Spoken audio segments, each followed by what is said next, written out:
that you've been with us over the last 25 or 30 years, Dr. Baldwin. It's been quite an honor. And every time you come in, you bring a book with you. Yeah. You see, you've got so many books. I'm thankful for that. And you've made a very, very important contribution to the life and times of Dr. Martin Luther King. Thank you so what much. you have here, I think, will give us an opportunity to see Martin Luther King from an entirely different perspective than the Dr. Martin Luther King that you've presented to us, because you've talked about his assassination, you've talked about his trials and his tribulations, and Martin Luther King this and Martin Luther King that, and we're just delighted to have you here, Dr. Baldwin. Thank you so much. It's always an honor. And let us have you to give us some statements during this first segment in reference to who you are, and then get into talking about Dr. Martin Luther King and why you wrote this book, Behind the Veil. Okay, I grew up in the Alabama Black Belt in Camden, Alabama, Wilcox County, Alabama, in the late 40s, 50s, during the days of segregation.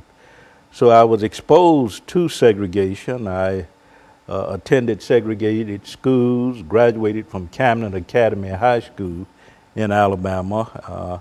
From there, I matriculated at Talladega College in Alabama, graduating with a degree in history, BA degree in history, in 1971. And in the fall of 1971, I became a student at Crozer Theological Seminary in Rochester, New York. It had recently moved there from Chester, Pennsylvania.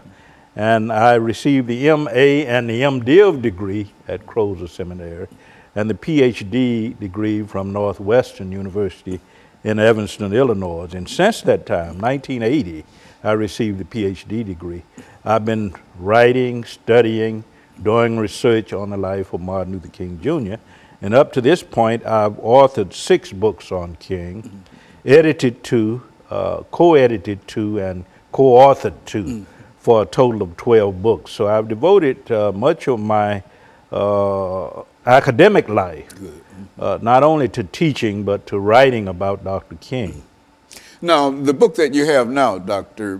Baldwin, deals with Dr. Martin Luther King from a different perspective entirely. Why don't you make some statements about that book, and then we'll come back and we'll allow you to elaborate on it after this first segment. I wrote the book because we, I think, have lost a sense of the ordinary person, the human being that was Martin Luther King Jr.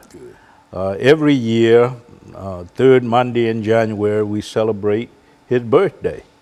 But I think the ordinary person that was King, the human being that was King, has gotten lost in our annual national celebrations. And I wrote the book to sort of reclaim that ordinary, and Dr. King was an ordinary person on many levels.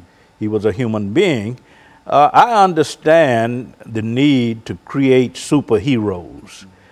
We live in a capitalistic society, and so we've created this larger-than-life figure, this iconic hero, this messianic figure, this superhuman personality. But Dr. King was an ordinary human being. And the book is really about reclaiming the ordinary person, the ordinary human being that was Martin Luther King Jr. You know, I think that even the idea, Dr. Baldwin, is an inspiration to us all to understand that we don't always start, you didn't always start out as Dr. Lewis Baldwin. There was somebody that was Lewis Baldwin long before you matriculated